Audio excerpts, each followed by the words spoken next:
Hello everyone, and welcome to ASMR Crime Chronicles. My name is Lydia, and tonight we'll be taking a calm, thoughtful look at another fascinating true crime mystery. Before we begin, I'd like to remind everyone that the cases discussed on this channel involve real people and real families.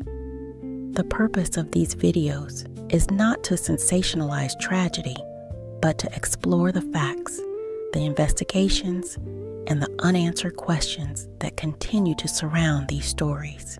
So, get comfortable, settle in, and let's begin. Some fugitives remain hidden for months, others disappear for years, but only a handful manage to evade capture for decades. For more than 30 years, one name remained near the top of the FBI's most wanted list: Donald Eugene Webb, a man accused of murdering a small-town police chief in western Pennsylvania, a man who seemed to vanish without leaving a trace. Investigators searched across the country. His face appeared in post offices, police stations, television broadcasts, and on FBI wanted posters seen by millions of people. Tips poured in from nearly every state. Some claimed they had seen him living under a new name. Others believed he had fled overseas. Each report offered hope. Each one was carefully investigated. And yet, year after year, the search continued. How does someone disappear in an age before the internet? How does a man become one of America's most wanted fugitives and remain free for more than 3 decades? Tonight, we'll explore the remarkable story of Donald Eugene Webb, a burglar, a fugitive, and the subject of one of the longest-running manhunts in FBI history. Long before his name became known across the United States, Donald Eugene Webb had already spent years moving through the criminal justice system. Born in 1934, Webb developed a reputation as a skilled burglar. Unlike many criminals who acted impulsively, investigators believe Webb was methodical, patient, and highly disciplined. He preferred planning over confrontation. According to investigators, Webb specialized in burglaries, targeting jewelry stores and businesses. He carefully studied buildings before entering them. He learned alarm systems. He identified escape routes, and he avoided attracting unnecessary attention. Those who investigated his crimes often remarked that he appeared to treat burglary almost like a profession. He relied on preparation rather than violence. For years, that strategy allowed him to avoid lengthy prison sentences. But by 1980, law enforcement agencies across several states had begun paying closer attention. Investigators believed Webb had become involved in a series of sophisticated burglaries stretching across the northeastern United States. Federal authorities and local police departments began sharing information. One of those departments was located in the quiet borough of Saxonburg, Pennsylvania. At first glance, Saxonburg seemed an unlikely place for a nationally known criminal to appear. It was a small community, peaceful, the kind of town where serious violent crime was uncommon. But investigators believed Webb had traveled there while carrying out another burglary. And on December 4th, 1980, everything changed. What began as a routine attempt to question a suspect would end with the death of Police Chief Gregory Adams. The shooting shocked the community, and in a matter of moments, Donald Eugene Webb transformed from a career burglar into one of America's most wanted fugitives. The search that followed would continue for more than 30 years. On the afternoon of December 4th, 1980, investigators believed Donald Eugene Webb had traveled to Saxonburg, Pennsylvania, while involved in another burglary.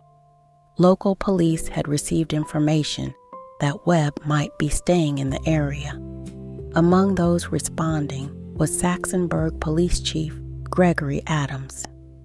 Chief Adams had served the community for years.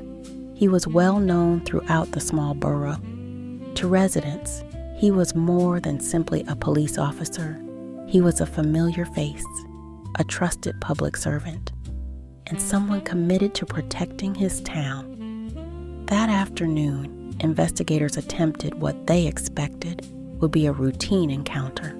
Their goal was simple: locate Webb, question him, and, if appropriate, place him under arrest. But events unfolded far differently than anyone anticipated. According to investigators, Chief Adams approached Webb near a vehicle outside a local business. What happened over the next few moments occurred quickly. Authorities alleged that Webb suddenly produced a handgun and fired at Chief Adams. The officer was critically wounded. Despite immediate efforts to save him, Chief Adams later died from his injuries. The quiet community of Saxonburg was left in shock. Violence of this magnitude was almost unheard of. News spread rapidly through the borough. Residents struggled to comprehend how an ordinary December afternoon had turned into one of the darkest days in the town's history. For investigators, the focus changed instantly. Donald Eugene Webb was no longer simply a suspected burglar. He had become the subject of an intensive homicide investigation. Within hours, roadblocks were established. Police departments across Pennsylvania were notified. Federal authorities joined the search. Investigators believed Webb had fled almost immediately after the shooting. Witnesses were interviewed. Vehicles were traced. Every available lead was pursued. Yet, despite the enormous response, Webb was nowhere to be found. As darkness settled over western Pennsylvania, investigators faced an unsettling realization. The man they were searching for had vanished. What they did not yet know was that this would not be a search lasting days or weeks. It would continue for more than 3 decades. For Chief Gregory Adams's family, friends, and the people of Saxonburg, the loss would never be forgotten. And for investigators, the search for Donald Eugene Webb became far more than the pursuit of a fugitive. It became a promise that they would continue searching, no matter how long it took. As the days following Chief Gregory Adams' murder turned into weeks, investigators faced a difficult reality. Donald Eugene Webb had vanished. Roadblocks had been established. Airports had been alerted. State police, local departments, and federal investigators had worked together in an effort to locate him.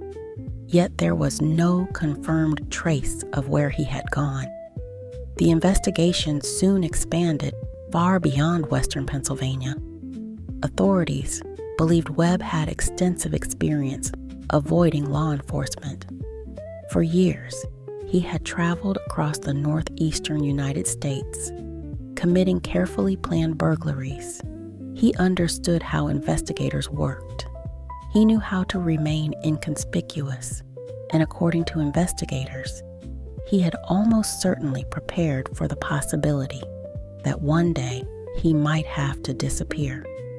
As months became years, the Federal Bureau of Investigation assumed a leading role in the search. Donald Eugene Webb was added to the FBI's 10 most wanted fugitives list, ensuring that his photograph would be displayed across the country. His face appeared in post offices, police stations, government buildings. Television programs regularly featured updates about the search. Millions of Americans became familiar with his name. Tips arrived almost daily. Someone believed they had seen him working at a construction site. Another caller claimed he was living quietly in Florida. Others insisted he had crossed into Canada. Some believed he had escaped to Mexico. Every report was documented. Every credible lead was investigated. Agents traveled thousands of miles, following possibilities that often ended as quickly as they had begun. For investigators, uncertainty became the greatest obstacle. No one knew whether Webb was living under his own name, whether he had assumed a false identity, or whether he was receiving help from friends or family. One person remained at the center of the investigation: his wife, Lillian. Investigators believed she maintained contact with Webb after his disappearance. Over the years, they interviewed her repeatedly. They conducted surveillance. They examined financial records. Yet despite decades of investigation, she revealed almost nothing. The mystery only deepened. As 1 year became 10, then 20, then 30, Donald Eugene Webb quietly became one of the longest-serving fugitives ever pursued by the FBI. For the family of Chief Gregory Adams, each passing year brought renewed hope whenever a promising lead emerged, and renewed disappointment whenever another search ended without answers. Still, investigators refused to close the file. Retirements came and went. New detectives inherited the case. Boxes of evidence were carefully preserved. Each generation of investigators carried forward the same commitment. Somewhere, Donald Eugene Webb had to be. The only question was whether they would find him before time finally ran out. By the early 2000s, more than 30 years had passed since Donald Eugene Webb disappeared. Many of the investigators who had worked the original case had retired. New detectives inherited the files, boxes of reports, photographs, interview transcripts, maps covered in handwritten notes. The passage of time had changed the faces of those pursuing the case, but not their determination. One question continued to guide every investigator: where was Donald Eugene Webb? Over the years, authorities had explored thousands of leads. Some suggested Webb had fled overseas. Others believed he had died shortly after the shooting. Still others insisted he was quietly living somewhere in the United States under a different identity. Each possibility was carefully considered. Each was investigated, yet none could be confirmed. Throughout those decades, investigators remained especially interested in Webb's wife, Lillian. They believed she knew more than she had ever revealed. According to investigators, she maintained an extraordinary level of loyalty throughout the investigation. Repeated interviews produced very little new information. Search warrants uncovered few answers. Financial records revealed almost nothing. It appeared that if Webb was still alive, someone had been remarkably successful at protecting his secret. But time has a way of changing even the most carefully guarded mysteries. As investigators continued reviewing old evidence and interviewing those connected to the case, new information gradually emerged. The breakthrough did not arrive through a dramatic confession, nor through an anonymous tip. Instead, it came through careful, methodical investigative work built upon decades of persistence. Authorities eventually learned that Donald Eugene Webb had not spent decades constantly moving from place to place. According to investigators, he had lived quietly for years in a single location, hidden in plain sight, far from the nationwide search that had once dominated headlines. For investigators, the discovery was almost unbelievable. The man they had searched for across continents had allegedly remained much closer than anyone had imagined. Yet one question still remained unanswered. If investigators had finally discovered where Webb had been living, why hadn't they found him sooner? The answer would reveal one of the most remarkable chapters in the history of the investigation. More than 30 years had passed since Police Chief Gregory Adams lost his life in Saxonburg. For much of that time, Donald Eugene Webb remained one of the FBI's most recognizable fugitives. Generations of investigators had worked the case. Thousands of leads had been followed. Millions of Americans had seen his photograph. Yet the manhunt had produced no arrest. Then, in 2017, the mystery finally came to an end. Investigators announced that Donald Eugene Webb had died years earlier. According to authorities, Webb had been living quietly in Dartmouth, Massachusetts, under the protection of his wife, Lillian. For years, investigators had suspected she knew more than she admitted. In the end, those suspicions proved well-founded. Authorities concluded that Webb had remained hidden inside the modest home for much of his life on the run. He had rarely ventured outside. Neighbors knew little about him. The man who had been the subject of one of America's longest fugitive investigations had spent years living in remarkable secrecy. Investigators also learned that Webb had died in 1999. His death had been concealed. According to authorities, his body was buried on the property, allowing the truth to remain hidden for nearly 2 decades. For investigators, the discovery brought mixed emotions. After decades of work, they finally knew what had happened. The mystery had been solved. But justice, in the traditional sense, would never come. There would be no arrest, no courtroom, no verdict. For the family of Chief Gregory Adams, the answers arrived many years after the questions had first been asked. While nothing could undo the loss they had experienced, the investigation had finally reached its conclusion. Looking back, the Donald Eugene Webb case became more than the story of a fugitive. It became a story of perseverance. Each generation of investigators inherited the responsibility to continue searching. They preserved evidence, reviewed old files, revisited forgotten leads, and refused to allow the case to disappear into history. Their determination serves as a reminder that some investigations demand extraordinary patience. Not every answer comes quickly. Sometimes it takes decades. Sometimes the truth waits quietly, hidden in the most ordinary places.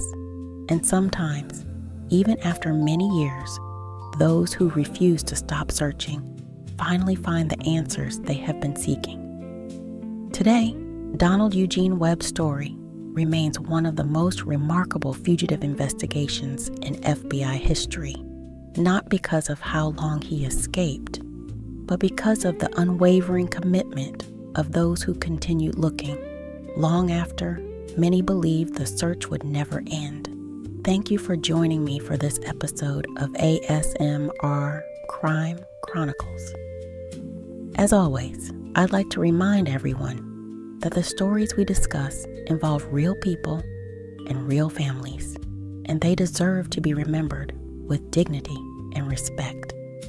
If you enjoyed this episode, please consider liking, subscribing, and returning for future cases as we continue to explore mysteries, disappearances, and the investigations that surround them. Until next time, thank you for listening, and good night.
Mm-hmm.